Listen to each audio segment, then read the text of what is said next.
Blake, I want you to make all my wildest visionary dreams come true, but don't spend any money. Too late. I have a corporate card now.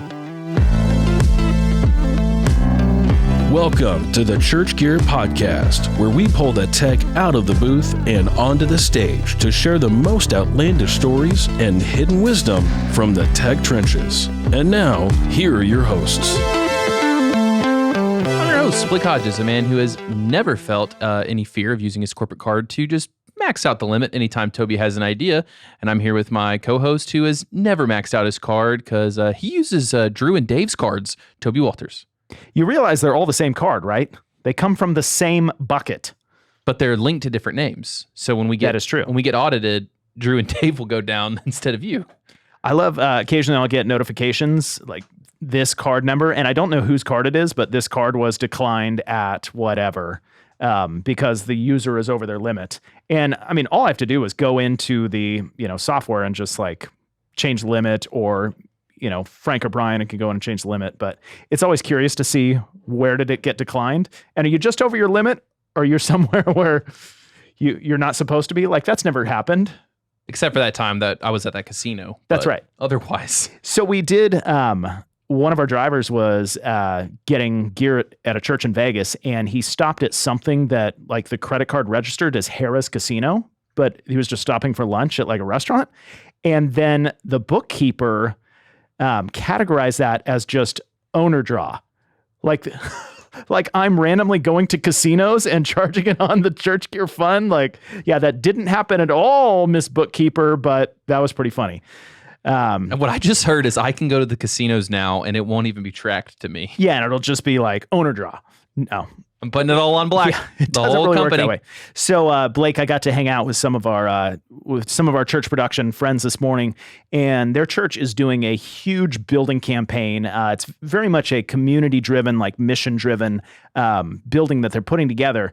And so we were just kind of like talking about the realities of budgeting for new buildings. And so they did Budget is pray and spend. Yes. Pray and spend. They did a capital campaign for this. I mean, this is a huge, like, multi-ministry, like different outside mission organizations coming in, being part of this building project. And so the whole project is almost $50 million.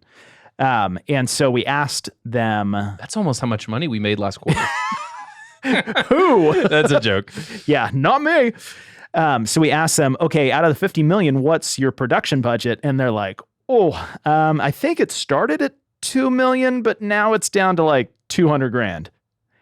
And so they're having to scramble, figure out like, okay, are we repurposing some old gear to put in these new spaces that they're building? And if you, I've never been in construction. I've never been a part of like a building campaign, but I assume you can't really shortchange the construction company, first of all. Well, yeah, they got people that'll come and rough you up. You'll get buried in the concrete. Well, not so much in, some cities, but like if you were in New York, 100%. And we were also having a conversation about another just very large church, and they're one of the biggest production heavy churches out there. And they struggle with turnover because of just the level of production that they expect and the amount of events they do. It's not just like they're doing Sunday services, they're doing like events throughout the week. They're doing video shoots. They're doing all this content that they're putting out there. And like their production guys are working. Well, here's one of the sad things that like I knew, but no one had ever said kind of thing from this survey. We started reading through the freehands as people said, every ministry has events, but every ministry doesn't go to every event. Church tech, someone from the department. Yeah, production. And if you've got one person, now they're at every single event. Yeah, basically, if the event is utilizing electricity, there's probably a production person that has to be there. Most churches do, although one person in the comments recently told us that if you just build your church right, man, you don't even need electricity, bro. Make the acoustical properties perfect, then just the, the distribution of the audio around. You won't even need electricity. Stay off the internet. I love the intelligence that comes through on the internet sometimes. We should at the end of the year, we should do like a top 5 craziest comments. Yeah. And here in Nashville, Blake, one of the realities that, especially in a touring heavy city, is that churches can struggle getting people to, find good candidates to hire in their production staff because there are so many tours that they can just jump right into. Yeah, they're out with Luke Bryan. They're out with Ariana Grande. Like, Yeah. Because, I mean, Taylor Swift be paying her truck drivers $100,000 just bonus. I would drive your truck for free, Taylor, if you ever need, just so you know. She can save that $100,000. Yep. Blake, if Taylor Swift called, would you then drive a box truck? Yes. So you won't drive it for ChurchGear, but you'll drive it for Taylor Swift. Toby, if the president or the queen calls, you do what they ask. What about the king? What about the king of the ChurchGear podcast, who is our guest for today? Would you drive a box truck for our guest today? Listen, I'd drive a box truck over all of his enemies.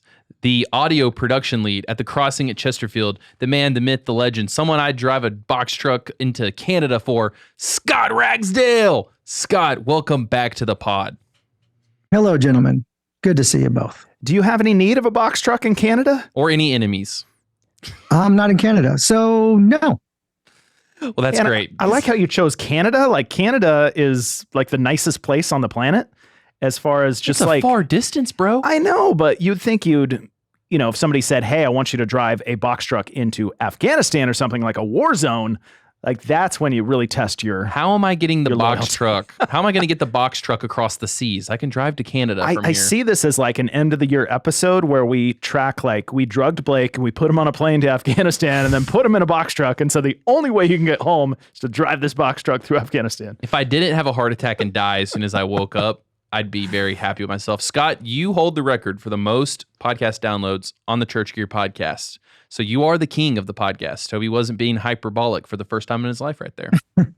How's it feel to be the king, to reign supreme? Man, it's an honor. It's pretty amazing. And I just told my story. he's beaten some solid guests too. I mean, he's beaten Lee Fields, Jeff Sandstrom, like he's beaten Yeah, like a drum, Corey Edwards. We love all those guys, but it's fun to we love all razz those them guys as well. Okay, so speaking of things we also love, we love games here on the podcast.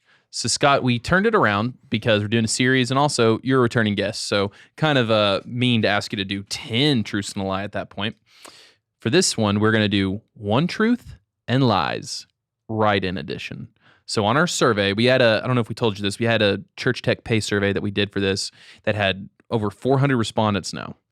So on that, you could write in like a story or a quote or whatever on 3 different questions. So one of these came from that, and the other 2 are lies. Do you think you can nail it? Let's go for it. Number 1, one tech director in California said he was offered a 400% pay increase to work for Netflix. So Netflix doesn't have money for actors and writers, but if you are a tech, we got you. Number 2. He's coming from the church world. Keep going. Well, that's probably why he can do 400%. Number 2, one submission said he took a lower salary because one of the benefits is that his church was offering free weekly Chick-fil-A. I bet a lot of listeners right now are like, yeah, I'd probably lower my salary for some free Chick-fil-A. Well, run the numbers on that. About $10 a week. I mean, that's a $500 benefit a year. There you go. Third and finally, one tech wrote that a side benefit of their job was that a tarantula was waiting for them at the gates of hell. Yeah.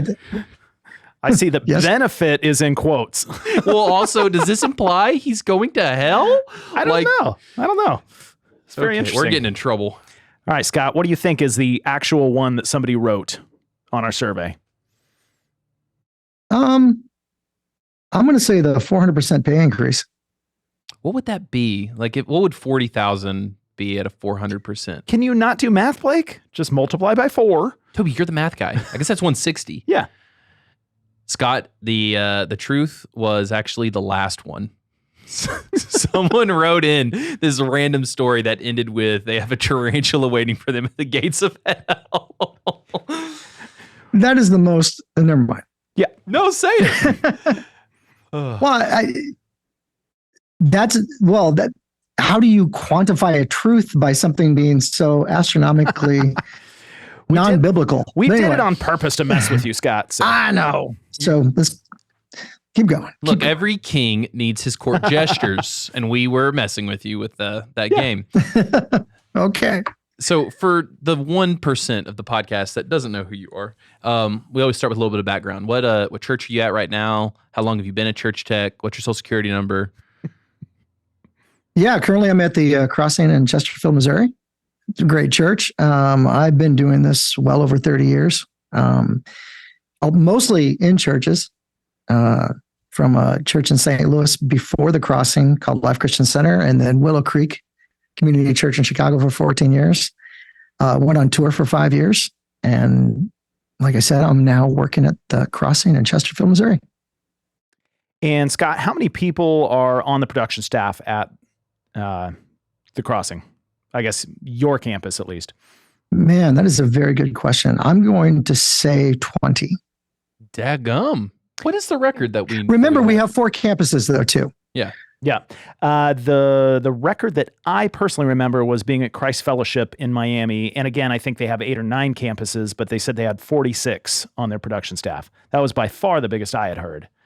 I want to say when we talked to Ryan Robb at Biltmore, he had multiple, I don't know how many campuses it was. I think at least 3 or 4, and he was the only full-time guy, I think. I don't know that's true, but Maybe I'm remembering that wrong. Yeah, I mean, I know like 12 Stone, when we went there, they have 8 or 9 campuses again. They had 4 full-time production staff when we visited about a year ago, but they had 250 volunteers. So it's just a different approach. Yeah, and I'm also quantifying like creative people that create things, guys that shoot video, lighting directors, audio. Yeah. I'm probably overshooting it a little bit, but. And are you like every other church right now in that you're trying to staff up positions in your production department? Very much. What are some of those roles that you guys are trying to hire for at the Crossing? And can I get one of those so I can work with you and get out of church? Yeah, I mean, we're looking for almost all of the above. I mean, lighting, audio. We're looking for technical directors. We're looking for people to get involved, in all of our campuses. And that's all on the website. I think every church has like, job search or, current listings, and it's all right there. Are you finding like one area harder to recruit than others? Like, is it harder to find video people right now than lighting or audio, or what are you finding? I think it's across the board. It's hard everywhere. I wish I could quantify why, but there's probably multiple reasons. But yeah, it seems like everybody's looking. So definitely a candidate shortage. And I mean, we're offering Blake to you. I don't know if that's helpful or not, but that's one more name in the pool. I can press buttons. I pressed 4 right before we started. I pressed 5 actually. I'm really proud of you, Blake. The 5th one didn't work. Well, but then I put an SD card in there and it started. And I pushed Toby's buttons the whole episode. So Scott, we're assuming there are some common themes that, are helping create this gap in churches needing people and finding them. Obviously, COVID played a role in which kind of upended the industry. A lot of people just, in your experience, a lot of people just leave production shut down, and they went and got normal jobs, whatever that means. Well, yeah, there was absolutely that. I mean, you saw people out of work for 2 years. The COVID shutdown shut down the live events industry, and men and women that had mortgages and car payments and responsibilities had to shift and had to course correct, and they left the industry. And a lot of them discovered they enjoyed being homes, being fathers and mothers, than sitting on a tour bus and waiting for catering. It's one of those things that, when you get exposed sometimes to the other side of life, like being a husband, father, wife, that becomes really attractive and more self-fulfilling than being a roadie. So that absolutely happened. And Blake's assuming, okay, COVID happened, all these people got off the road, all these production people, because all the live events dried up. And then you're saying it's nice to be at home with your family. Why didn't they just all get plugged into a church then, where they could have a stable job and just stay home with their families now? Well, the salaries they were making on the road were more than what the church was going to pay. No. And so that absolutely factored into it. But I need to also quantify, you can't say all or every in any of these statements, because there are some churches that did man up and did pay certain people the salaries they deserved because they brought the talents and the experience, and the results were there. And that's what they wanted. They wanted these results, and they paid the right people for the results, and they got the results. So again, this isn't across the board, everybody and all. I just need to say that. Yeah. And how long would you say, like, live events were down for, where like the entire production community was pretty desperate for work before stuff started to like legit come back? Was it about a year? Was it longer than that? No, it was 2 years. It was roughly 2 years. Yeah, for sure. Toby, were you not paying attention during COVID? I was starting a company. I got distracted. So as live events are coming back 2 years later, are they back like full force now? Or yeah, it's actually kind of overwhelming because so many people left the industry. There's a lot of people on the road right now. I mean, if you just pull up, events in your town, it's almost overwhelming. Like, there's so many things happening in the live events scene, and so many people left this industry that they are now in short supply. And to try to pull off some of these events, based on conversations I've had with people out there, it's gotten kind of scary because, I mean, to put a stadium show in, to put something in an arena, it takes experience, manpower, and some of that's lacking right now. I'm actually doing a lot of freelance work, filling in some gaps for some very good friends of mine and companies because they don't have anybody. And I'll just use my spare time to go out and help them because, again, a lot of people have left this industry, and we're in short supply also of experience. And that's another thing that left. When an older person that's been doing this job a long time leaves the industry, they take their experience with them. And the way any kind of apprenticeship works, that stuff's passed down. And trying to get somebody out of a Full Sail or some kind of school caught up, that's been hard too, because the experience has left the building. So there's almost like a gap in the just what would you call that, Blake? Where every generation raises up the next. Like recirculation? There was a gap. So now, you're missing a generation of failed production. baton pass? Sure, Blake. That's cute. Good job. There we go. So Blake, did you try and get some Taylor Swift tickets for Indianapolis? You're waitlisted, right? Guys, this is like a mythic quest. You have to sign up for a code, be a verified fan. Then you might get a code. Even if you do get a code, you have to sit in a queue, and then you have like 30 seconds to click on a ticket, or you get kicked out of the queue. Me and all of my people, we made a group text called War Party, and none of us survived the Great War. None of us even got a code, so didn't get them. And how much were just the basic tickets? I think my sister got in for about $300. You Okay. got in for free, and I still will hate your guts. I know. In eternity. I'm be in heaven poking you, telling you how I'm going to have that upset tarantula I am. waiting at the gates of heaven for you.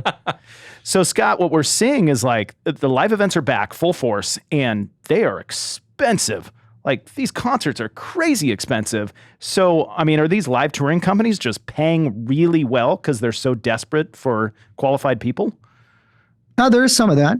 I wouldn't say that they're paying really well because the people don't deserve it. I mean, I think there's people out there that deserve the good pay. So, and you get what you pay for. And I think they're paying for experience. They're paying for really good people to maintain that lifestyle of being out on the road and doing those jobs. And it's kind of been an equalizer in some ways of, supply and demand.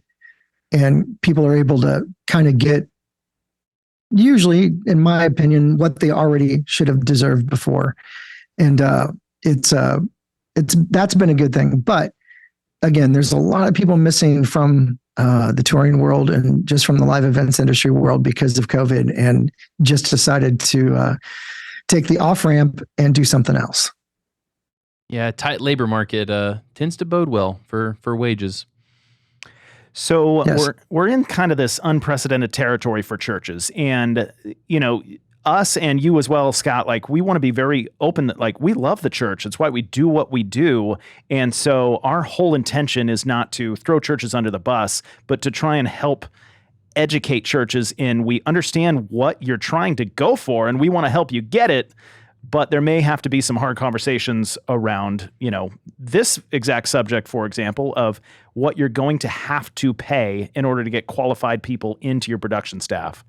And are you seeing like a really like a disconnect of like educating churches on what a qualified production person costs versus what they're willing to pay? Yeah, I mean, I think this started, and I think I was at one of the big churches that started a lot of this, which was Willow Creek.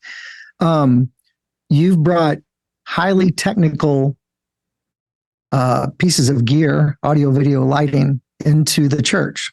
This isn't a theology degree to do this. This is high art, high technology, high relationship.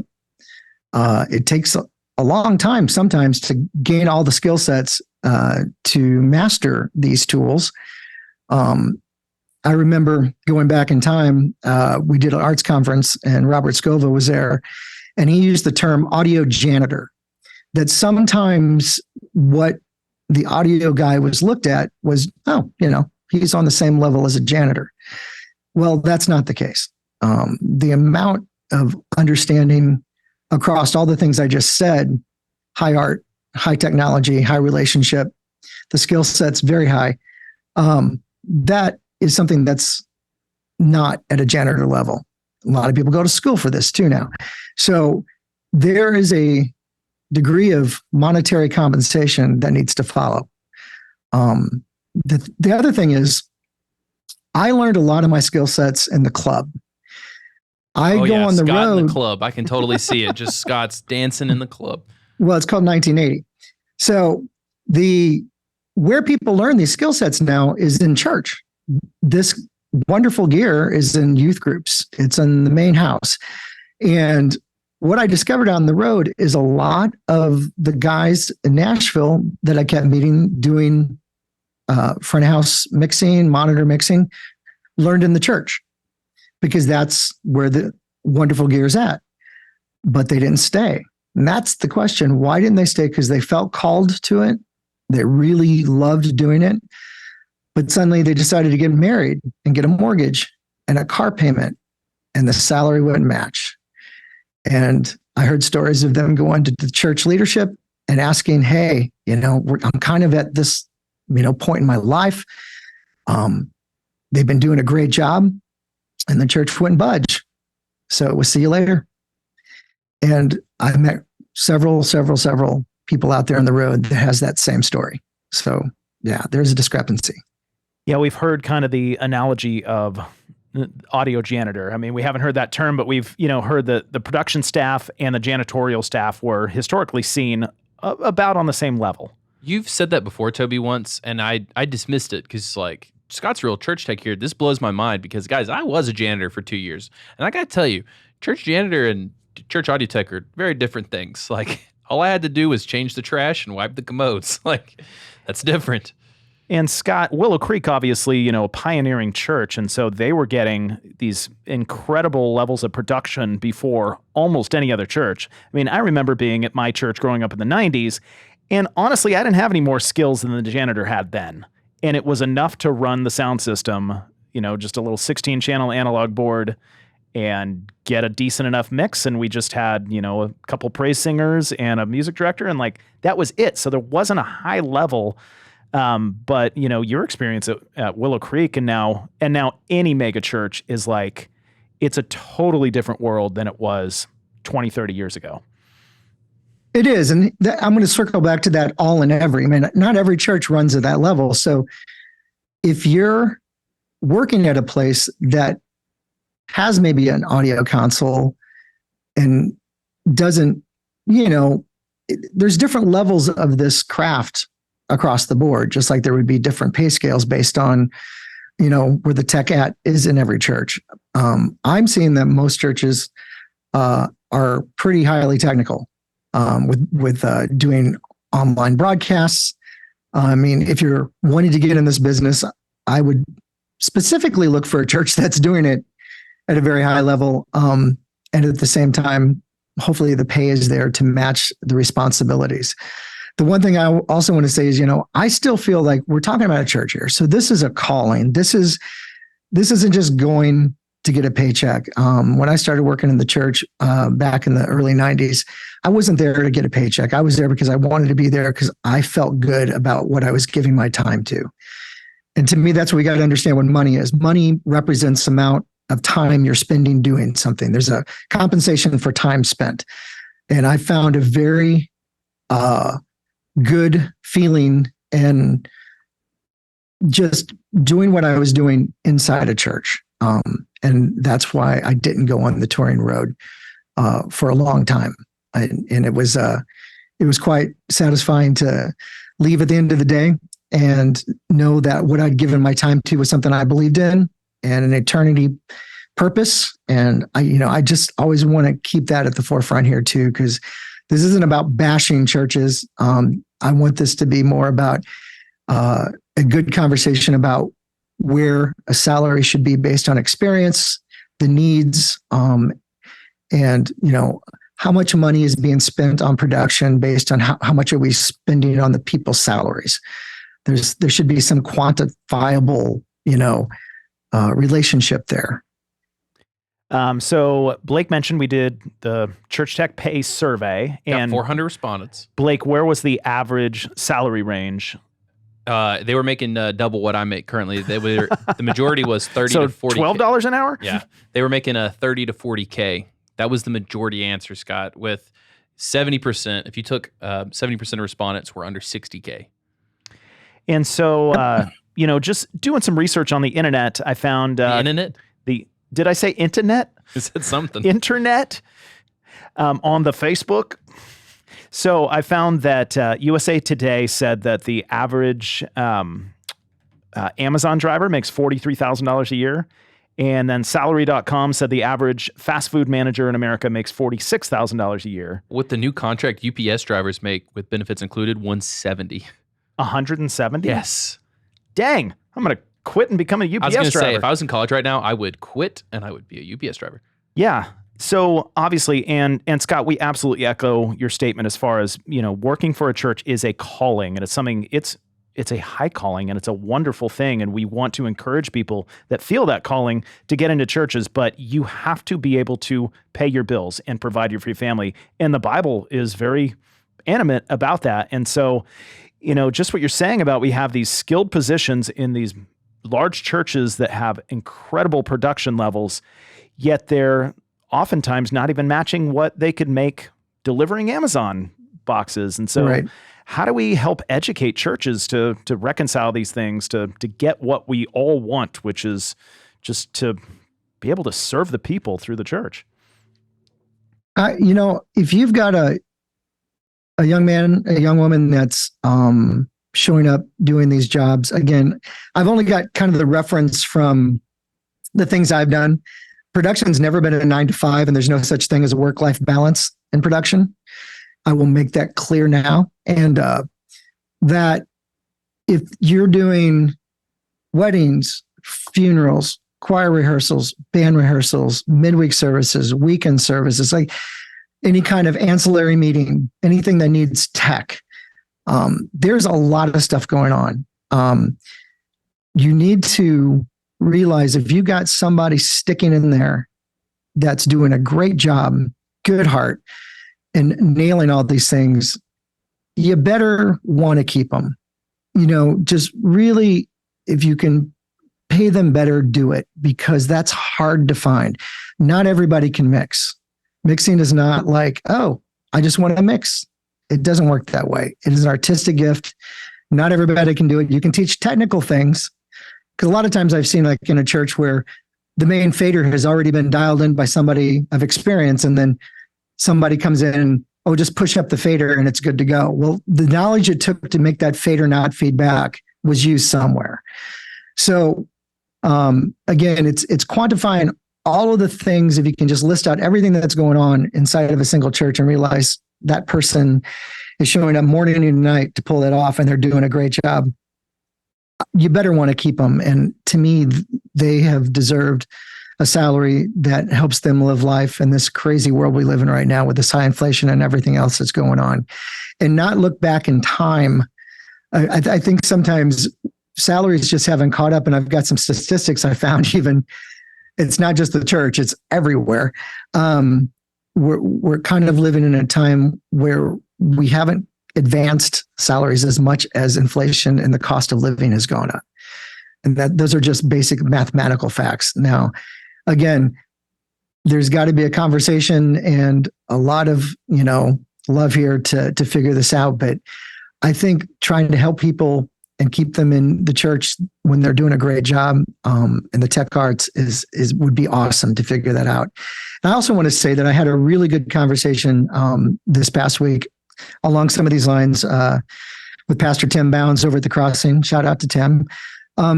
We both talked about just our journey in working in a church, and the salaries weren't the greatest, but he made a statement about, leave room for God to make up the difference. And we both had some stories where that happened. And so there's a whole other side to this conversation about God's provision, supernatural provision that I'm telling you exists. So again, it's a calling. It's a different way to live life. But at the same time, I don't want to leave the conversation off the table that some of these salaries are really, really bad and they need to be addressed. So Scott, you're having this conversation with Pastor Tim, and obviously you have a level of trust and rapport with him where you guys can have it sounds like a bit of an open and honest conversation around this topic. We have so many church techs that, are out there just not making enough to live on, yet they feel, I can't approach my pastoral leadership or my elder board to ask for a raise, and maybe I don't have an advocate. Who do you feel like is kind of that advocate, that bridge maybe in a church that can help translate some of those things between the production crew and the decision makers? Would that typically be the production director, maybe the creative pastor, or does it just depend on the church relationships?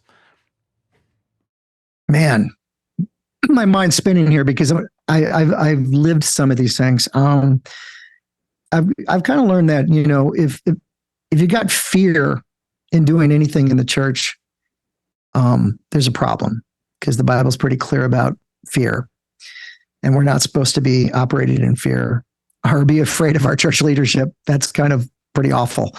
And the one thing I'm glad you noticed that I was able to have a really great conversation, in some terms, for some people, very hard conversation. If we're talking about money just makes things weird.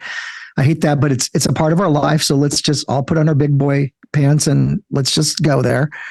And that's the one thing about the Cross. And I will say that when it comes to confrontation and hard conversations, they're ready and they want them and they welcome them. And you don't get, the lightning bolt, out of the sky if you bring up, salary or other tough things like that. They want us to be able to have these hard conversations and be adults and talk about stuff. I mean, the minute something goes underground and starts festering, it's going to end badly.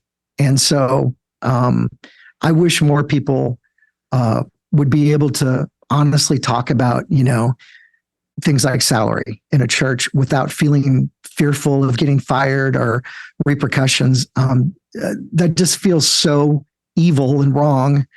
And I feel like there's an insecurity on leadership's part if they can't have that conversation. And we shouldn't be operating from any kind of leadership with insecurity, because again, that's not where you want to be either. Did I answer the question well? Yeah. And I'm also wondering, so at the Crossing, you said you're hiring lots of positions for the production department. Have you had to have some uncomfortable conversations recently with the leadership of saying, I understand this is what the church is offering in the salary range. We're going to have an extremely hard time hiring the right person in this, and having those conversations of trying to educate them to potentially raise that range, that salary range. Have you had some of those hard conversations recently? Yeah, I can bring you right into some very current ones, because we've got a brand new company literally 2 miles from the church called Gateway Studios and Production Group. And they have tech people, touring, audio, video, lighting people. And some of them have taken an interest at the Crossing and possibly, kind of doing that thing, getting off the road maybe, and doing the dad more than the road. And, but when you look at their salaries, it was quite a bit more in some cases, not all cases, but in some cases than, the church was paying. And so I went online and, they have a lot of positions too. And I just printed out from Indeed what the salary bases were. And we just talked to HR and, or I should say, I talked to HR. We have a great HR department and just kind of said, hey, this is kind of if we look at it this way, our competition. Like, this is where right down the street, this person can work here and do this job, or this person can work there and do this job. This is what they're going to make there. This is what they're going to make here. And trying to, again, it's a church, so find a balance in that to be fair and to be honest. And ultimately, leadership's got to make a decision on that. But I like giving all the information a chance. Like, we should be able to talk about the truth of what we're dealing with. And the truth is, down the street, they're going to make more money. Yeah. It's a for-profit company. They're doing major touring. We're never going to compete with that. So that's when I flip back to the calling. Like, there's a lot of things about who you work with. There's a lot of things about the atmosphere and the culture, because the crossing culture is fantastic. Live touring, the culture can be difficult. What is it in the Good to Great work book? Make sure you get the right people on the bus. Sometimes you get on a bus with people who don't have your values. And let me tell you, that's not a happy place. Yeah. I don't care how much money you're making. So there's other benefits besides money in both of these things. Yeah. Especially to me in the church. And that's another reason why I really enjoy working in the church. There's things there that I am very happy about experiencing every day, because you have to realize a lot of our time is spent at work. And so what does your day look like? My day is pretty awesome. Yeah. I love just you found a local production company and printed out their job postings and used that as a reference point. And Scott, like, you're not in LA or Atlanta or New York, like, you're in St. Louis. So you would think a lot of churches around the country, there are opportunities to do exactly that, to print out I like how you said, kind of quote unquote, your competition. And just, that's a great reference point for your pastoral leadership to say, hey, just down the road, all these same people that we want their skill set at the church, they can be doing it there and making this. And so, Scott, I wonder in your head, if they're making, let's just call it 10, and that's 100% their salary for, the church and the calling, and you really feel called, what would you say is a percentage range discount that production people can accept and still live on while pursuing their calling? Does it need to be maybe within 80%, or can it be half, or is that way too below? Well, I think that's a personal decision to some degree.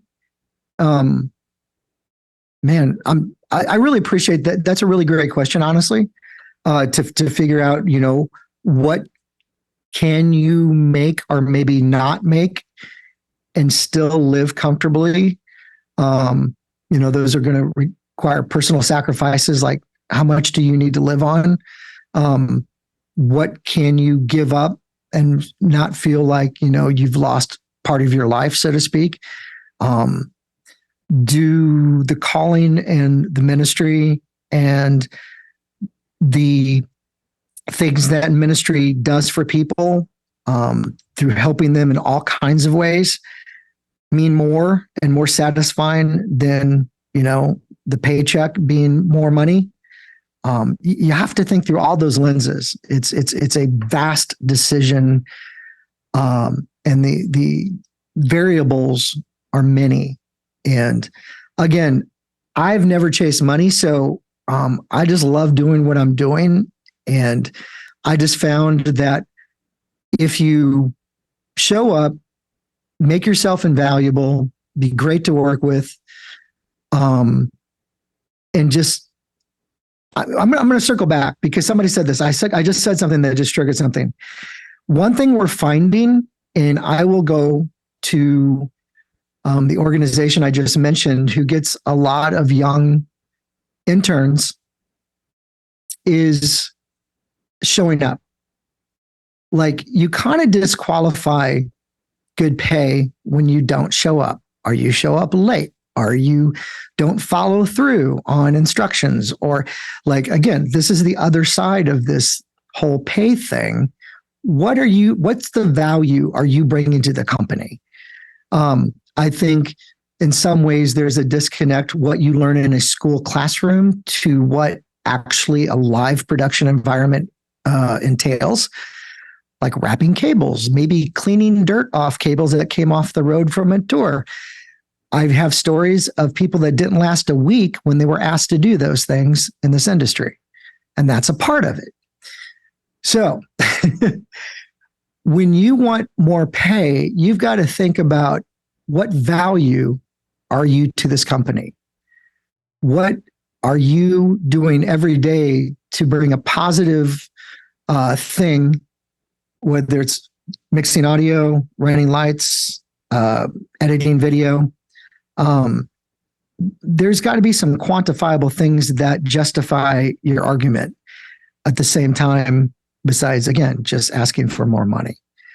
And I have seen really good people get advanced because they did all those things. Sometimes the timeline's slower, sometimes it's faster. But again, I'm trying to be balanced in this entire thing we're talking about. And these are the things that I just kind of, on my paper over here, I've just kind of worked through and just thinking. And there was a couple scriptures I actually popped in my head, there's one, 2 Thessalonians 3:10 talks about, if anyone is not willing to work, then he shall not eat either. Like, if you don't work, you don't eat. And so good reason to work. Yeah. And then it also says, you shall eat of the fruit or the labor of your hands. You will be happy and be blessed, and it will be well with you. In other words, you'll be blessed by what your hands are put to. So the Bible's also like, if you're working, guess what? You're going to be blessed by this too. And I think some of that's monetary and some of that is just a well-being. And don't ever be a victim. Do not play a victim. That will get you nowhere in life. Not everybody gets a trophy. And when we're talking about anything, when it comes to like pay, think about everything I just said and equate that to when you come before leadership, that you're proud of what you've done. And hopefully they see it that way, and there's a good result at the end of the conversation. Yeah. Toby, if we eat our labor, I must be working my butt off, because I just have gotten... You're working your butt on, Blake. It keeps getting bigger. I've gained 10 pounds since we started recording these podcasts. Blake, I've noticed that. It's coming through. I put my chin to strategic places. So, Scott, I love something going back to what you said, and this is a very multifaceted conversation about this, church tech salary topic. But Blake, you always like to say that there is something you call the ChurchGear discount.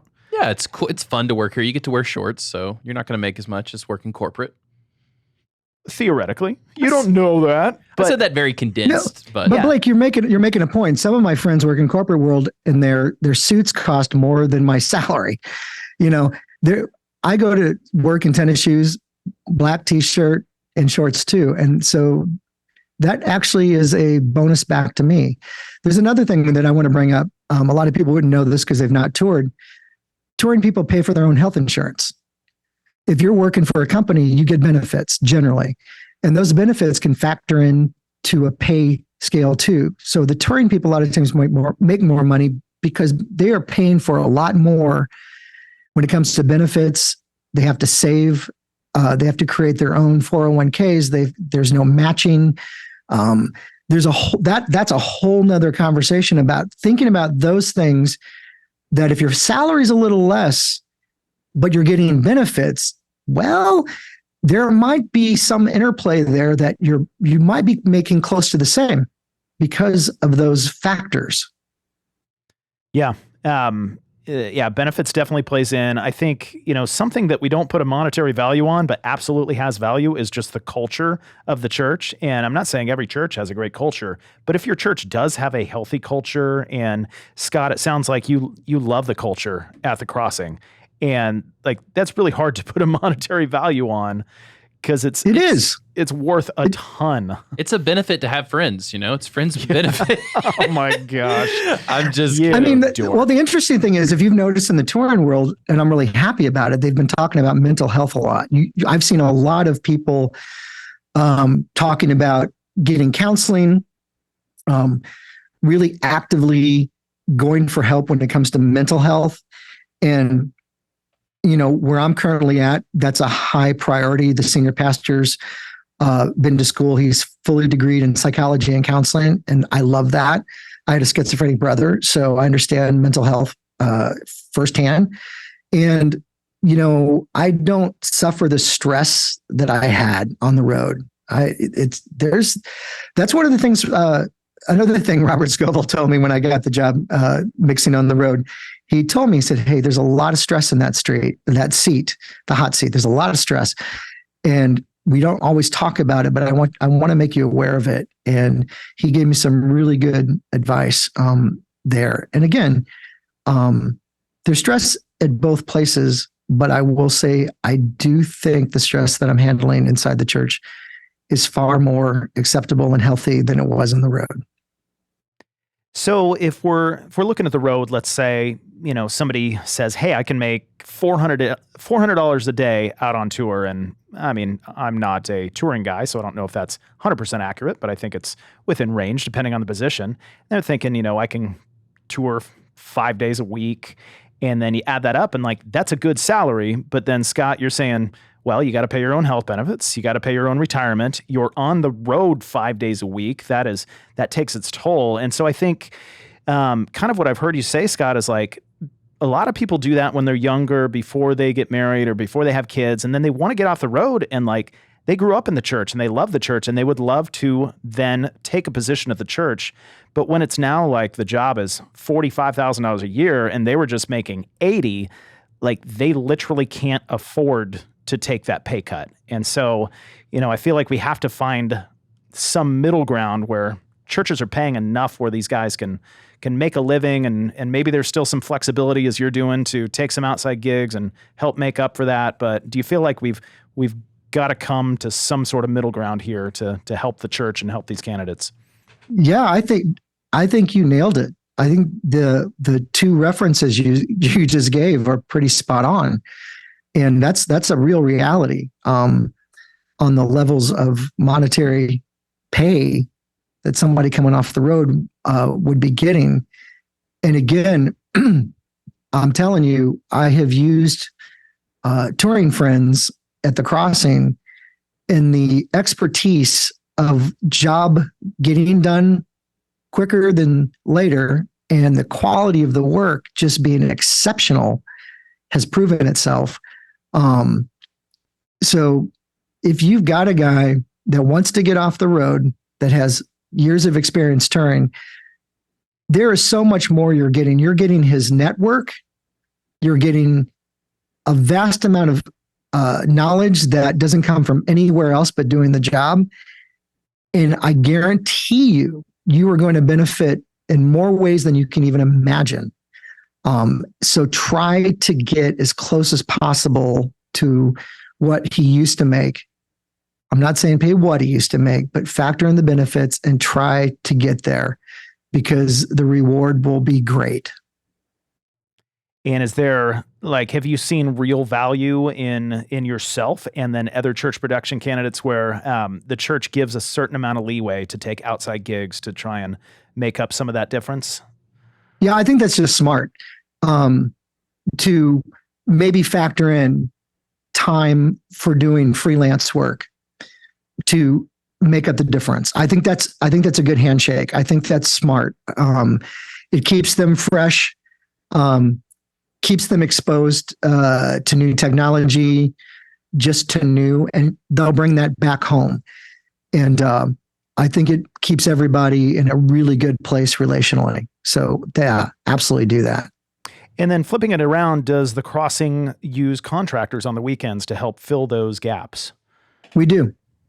And we do. What are some and of the, depending on, go ahead. What are some of the pros and cons as far as like, well, let's hire somebody to, mix or run video this week as a contractor, as opposed to staffing that position?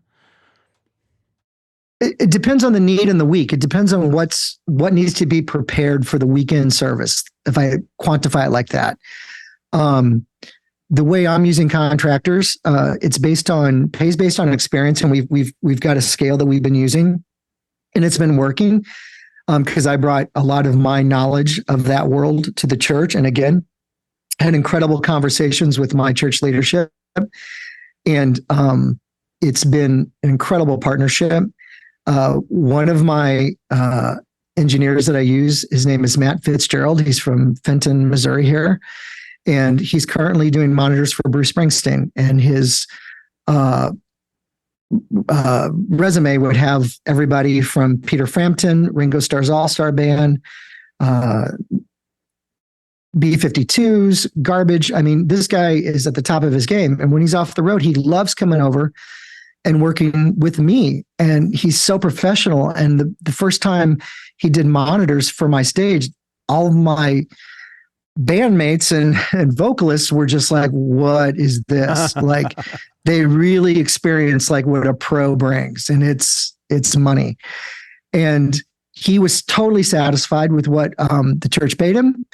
It was a win. And so, yeah, I recommend, if you can, find the professionals in your area and try to partner with them. And again, it's going to cost a little more money, but holy cow, there's so much more that comes with it in quality of work, and even ideas of how to create a better world of technology around you. They know things about gear. They know things about technology that you don't know. And they can easily go, hey, I've got such a better way of doing this, and I'll even help you do it. Oh my gosh, that's invaluable. Yeah, it's a really interesting way to look at it. Quick sidebar, Blake. Who's Bruce Springsteen? He's the guy who did a podcast with Obama on Spotify. What's one song by Bruce Springsteen? Still haven't found what I'm looking for. No, incorrect. Wildly incorrect. Who did that song then? You too. Man, I'm really confused now. I listened to that whole series. Scott, do you want to fire Blake? You didn't listen to did you grow up as, are you a PK? No, he's just were you homeschooled? A DK, a dumb kid. Donkey Kong kid. No, I went to church my whole life, but no, I was not homeschooled. Homeschoolers have way more pop culture knowledge than me. I grew up in a trash can, basically. Apparently so. Well, I was taking the trash out of the church. So. No, I've just heard on this podcast many times you don't have a good reference to who did this song. So I'm just seeing where the blockage came from. It's shocking. Who's Ringo Starr, Blake? Someone my mom likes. Drummer for the Beatles. There we go. Wow. Yeah. You see what I have to work with here? It's like Blake saying he's taking the ChurchGear discount, but I am taking the Blake discount. Let's be honest. Okay. I was like, okay, I could hire a brand person for, $50,000 a year. Or I can hire Blake for $12 a day. Look, when you shop at the discount brand store, you might find me. Yep. All right. So Scott, we've been working towards trying to hit some of these like actual figures as far as like salary ranges that we feel like churches should be aiming for. I don't want to put you in a hot seat, but and we can cut out any of this if we get into trouble territory for you.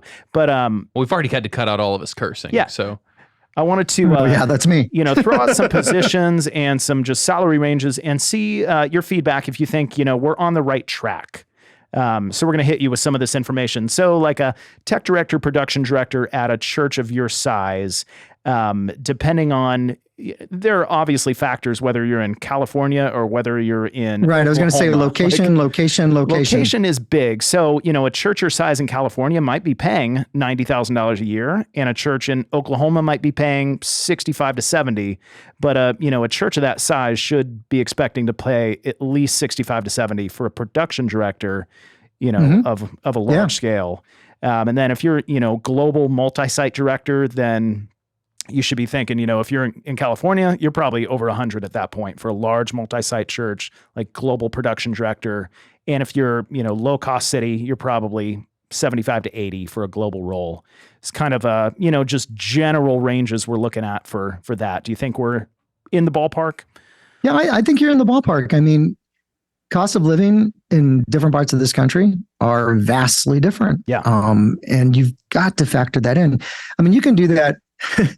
I'll tell you a story. When I went to work for a church, I put my salary into the cost of living calculator that's on any web search. Just type in cost of living calculator and put in your salary and tell the computer where you want to go live with that salary. And it's going to tell you how much more you need to live or how much more you need to make to live in that area of the country. And it's a huge help.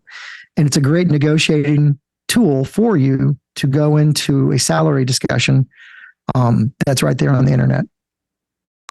And Scott, you're an audio guy, so I'm sure you would know even better than us, but we assume like high-level A1s are going to demand, again, a good salary. Obviously, it's going to be very large churches that are hiring full-time audio directors.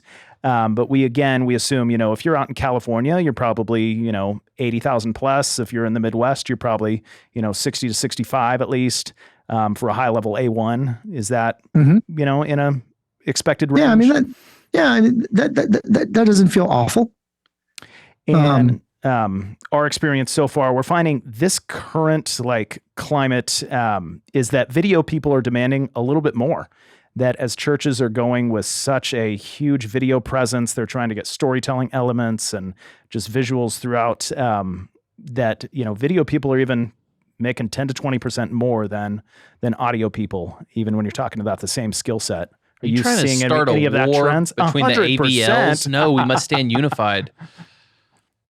Well, again, you if you do some research and just look at what a video director makes, let's say at your local news or at your local whatever, it could help anybody in HR kind of right size, what can we offer based on benefits, based on other things. How do we right size this for our area of the country? The thing that I don't like is that when churches, they call each other and they find out what each other's paying. And if they're all paying poorly, then it factors into everybody's paying poorly, but we're all okay with it. And that's not really a way to do it.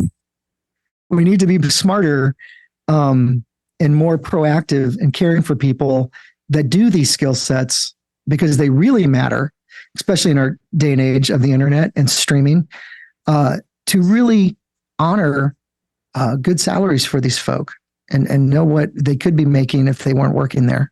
Yeah, I love that idea. I think, if everybody could go to their, local news site, news station, and find a job description for a video director and look at the salary, if your church is paying half that, you right. probably want to rethink your salary. If you're 80% of that, I feel like, you're offering something to a candidate that feels called to the church now. Well, try to find a production company, because my best friend worked at a news station. News station pays jack crap. Like, it's insane.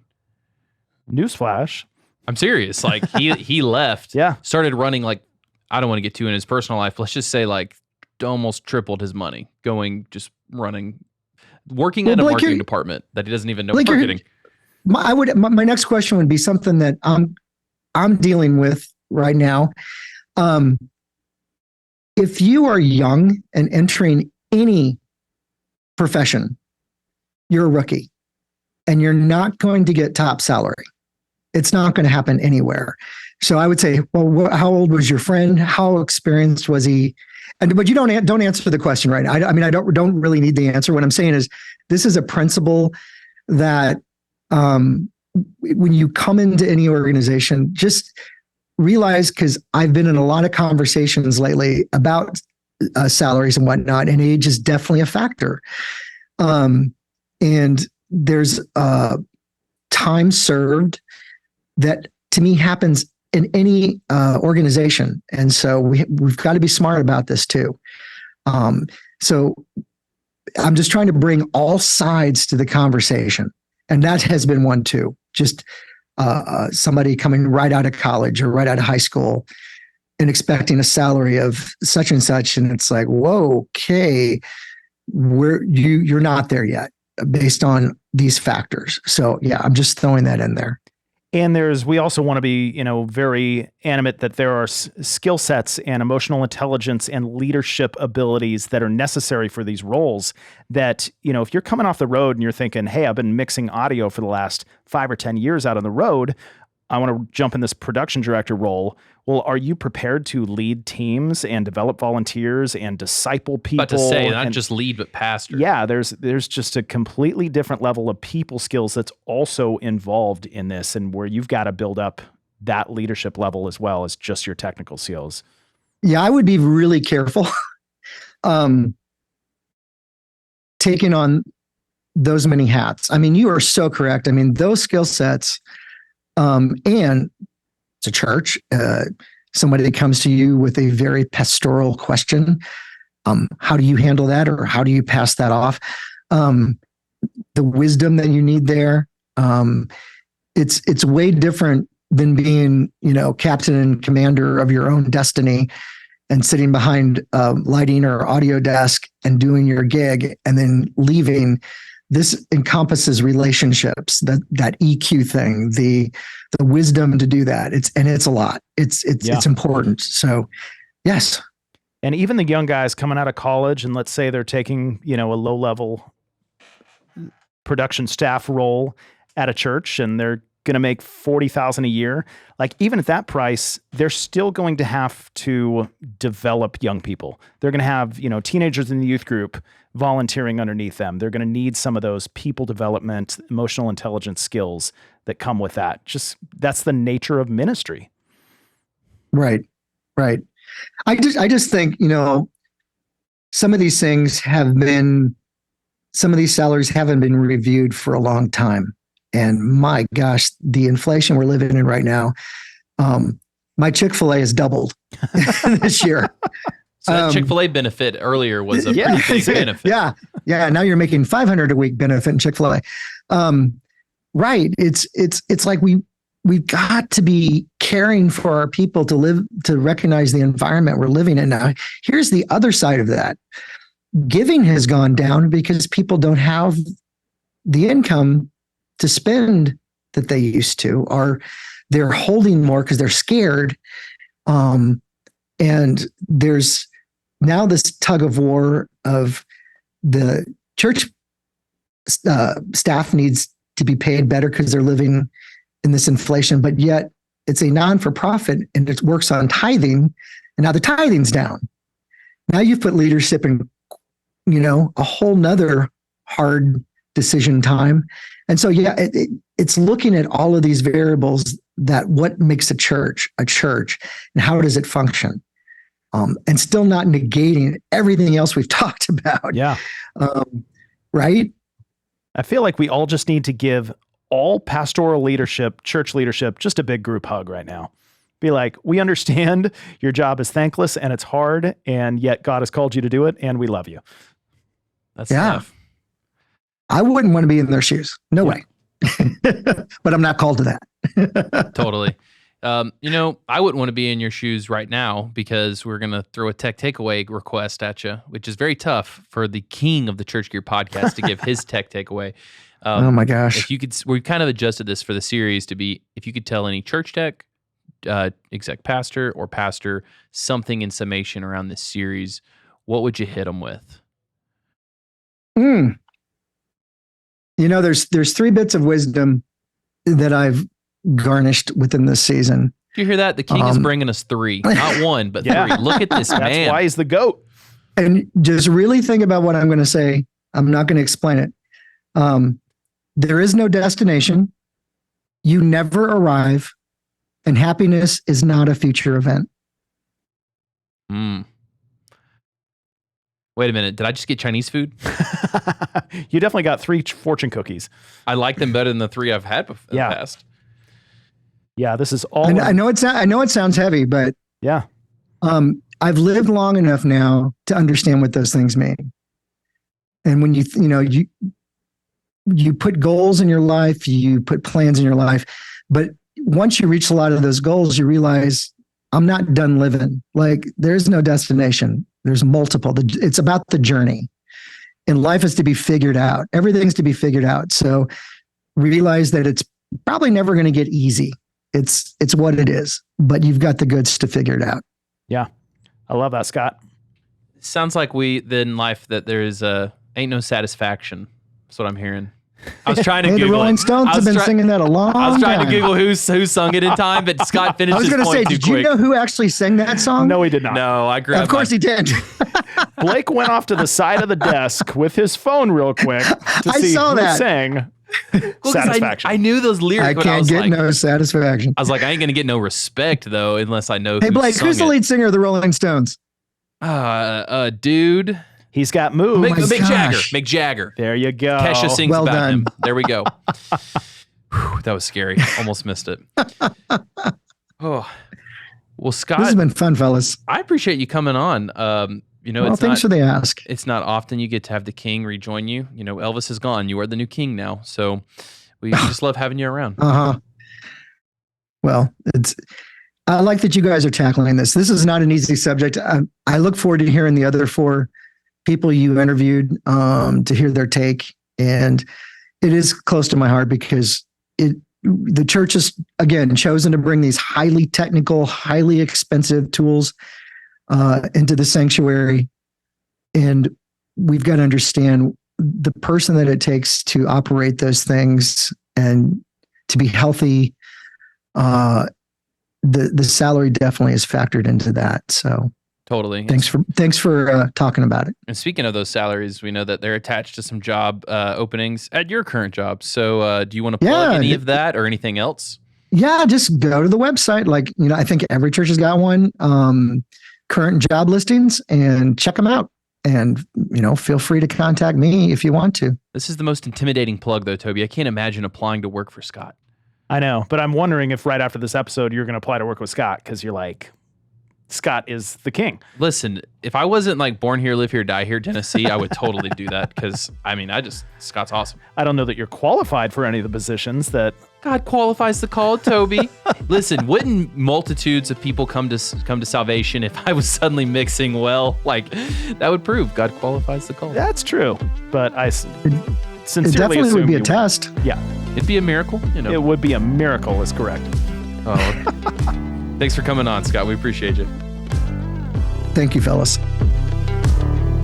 Thanks for hanging out with us. We hope to see you back next week for more absurd stories, tech takeaways, and overall buffoonery here at the ChurchGear Studios. Well, Blake, our social media comments have been just of a different caliber during this pay series. I'll tell you this, they're worse than a tarantula at the gates of hell. They are sounds awful. like a scary thing. And of course, we have some wonderful comments from some incredibly just like wise and intelligent people around this conversation. And they love that we're having these conversations. They're adding very like wise statements to them.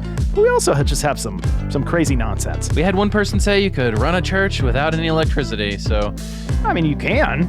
If you make a deal with the devil and then you go to hell.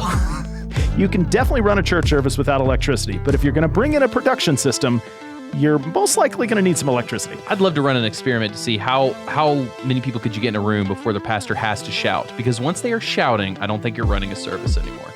And of course, something that you can't run without electricity is the social media that we post all this on. Exactly. So you should go over there, help us fight these crazy trolls, and comment your love. Maybe defend us a little bit, as I've been told to no longer defend ourselves. And share this episode with a church tech that needs it, or maybe an exec pastor that needs it. Just be careful on how you share it, so it's not passive aggressive. Help Scott beat his own all-time record of most listened to ChurchGear podcast. The King!